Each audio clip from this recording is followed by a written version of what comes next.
Hey everybody, Scoutcrafter here again, Mishmash Monday. Hope you had a great weekend. We got a few things to get to today. Our last day of fluorescence, but we got a nice project to do today.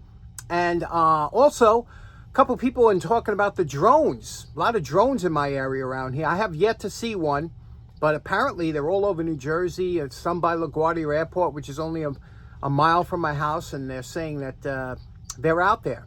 Even though this guy is telling us that we're mistaking not to believe what we see. Most of them are just regular airplanes and helicopters, things like that, that only recently we've lost our mind. But it is interesting how it's very unsettling because especially with all the videos we have coming out and not knowing what's going on. So that's interesting. Interesting times, isn't it? For a thing I want to talk about real quick is the poor man's flea market. I was walking the other day and it was a great night out. Look what, first of all, I found this thing in the garbage. You know what this is? Some of you will right away and some of you will not. Take a good look. That is a killie net, or what we used to call a killie trap. And you would put that into the water and these little fish would go into it, and that's what you would use for bait and things like that. And when I was a kid, they were big, you know, they're all over the place, but you know, now it was a blast from the past. If you knew what it is, you'll know what I'm talking about. But interesting to find that in the trash. I didn't take it, of course. But then something really, really cool. If you remember, a couple weeks ago, I was walking down the block and I saw a baby carriage, a nice, beautiful baby carriage. It wasn't one of the deluxe ones, but it was a real nice one. And I showed you, and everybody got a kick out of it. But I'm walking down the same exact block, same exact house, and I see another baby carriage in the same. I'm like, what? But I said, look at this. It was under a cover. I said, let me open it up. It wasn't a baby carriage. It was like a high chair stroller, like one of the, and this one was, as John Crane would say, a real deluxe model. It's got the cushion around the front. It's got these padded seats. It's got the spring suspension. Oh my God, the undercarriage basket. It was just, and this thing rolled like it was unbelievable, like it was on bearing. So I took it. I could not leave this one behind. Look at that. That's a blast from the past, isn't it? What do you think of that? Okay, next up. Good friend of the show, Devin Teskey, says, you know, I really like those circular fluorescent lights. Can you talk a little bit? Well, it just so happens. Remember I told you I got a really good deal on eBay? You see this? This is a vintage Circline, which is a circular fluorescent light. I paid $1 for this. $1. Nobody else bid on it. And these go for some not only good money, but they're, you know, everybody's grandmother had one of these, right? In Brooklyn, growing up back in the day, this was one of the most popular light fixtures there was. Now I looked at it. Obviously, it's kind of, you know, it's been up there. I thought, and I said, I can always put a ballast on. I didn't know, because I never had one before, but this comes off here. You unscrew this here, and look what's under here. That's right. The old vintage ballast. Can you smell that? Ah, it even smells old. And look, it's got the old cloth wiring. This was a nicely made unit.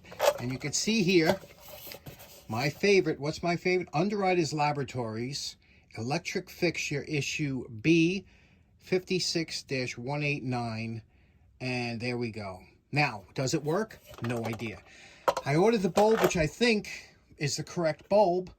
We're going to try it out. If it works, we got a lot of cleanup. Look at this. Look at this here. You can even hear it. Listen.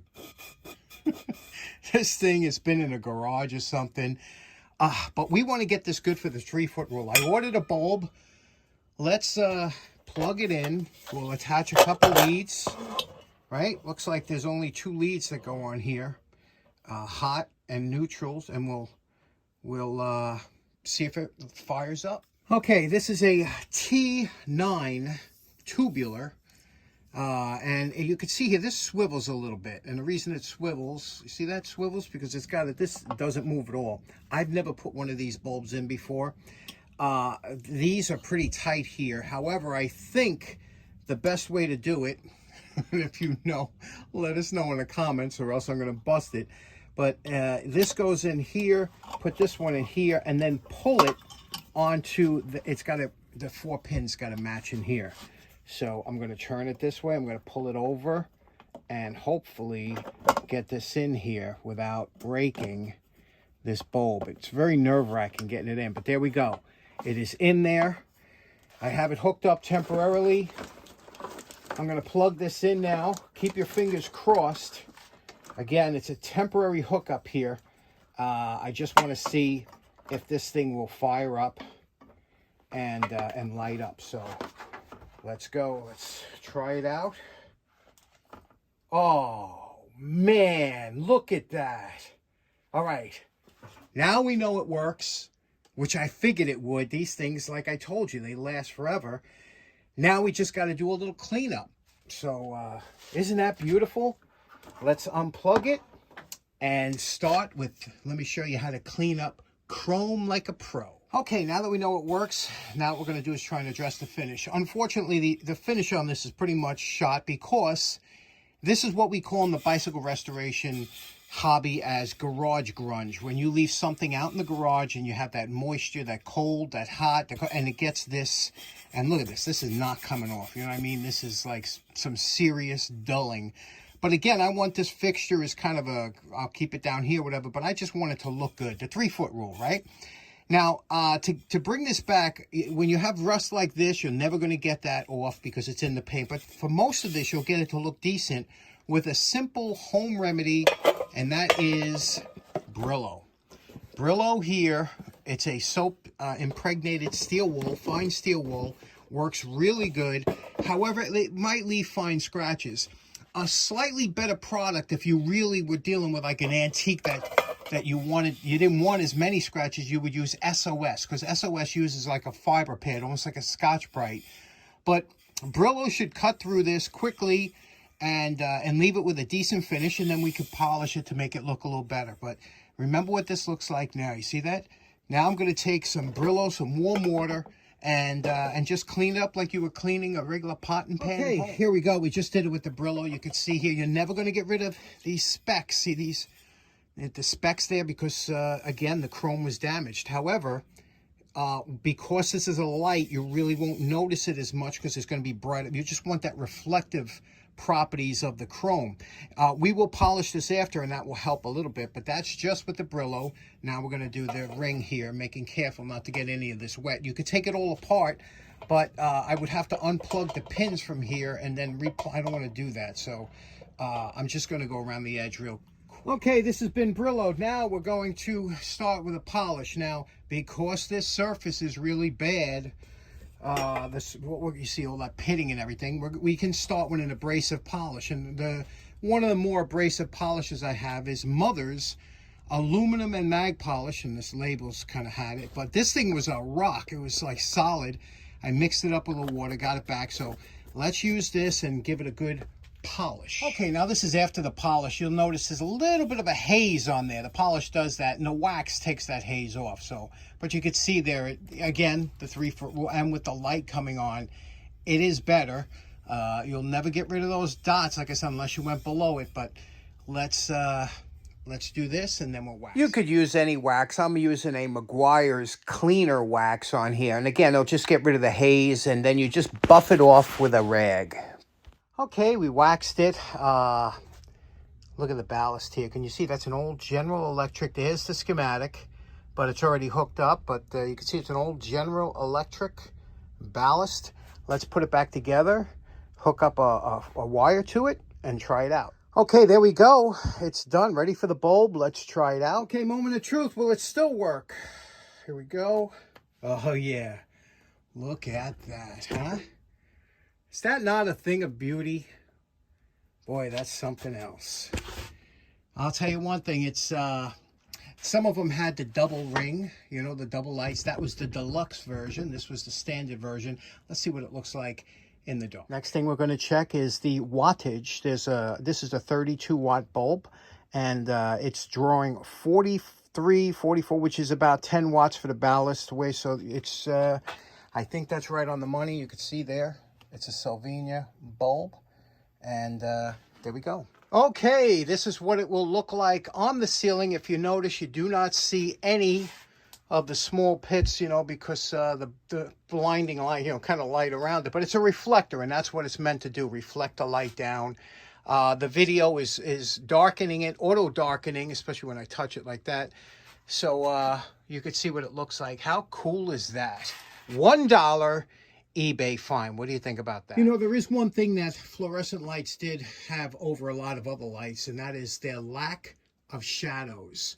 You know, you can get a little bit of a shadow like here, but the distinct shadows compared to like an incandescent bulb is night and day. So this was really good for doing work in the workshop, things like that. Fluorescent lights, the lack of shadows is something people take for granted, that a lot of other lights will give you dark or you know, shadows that you really can't see.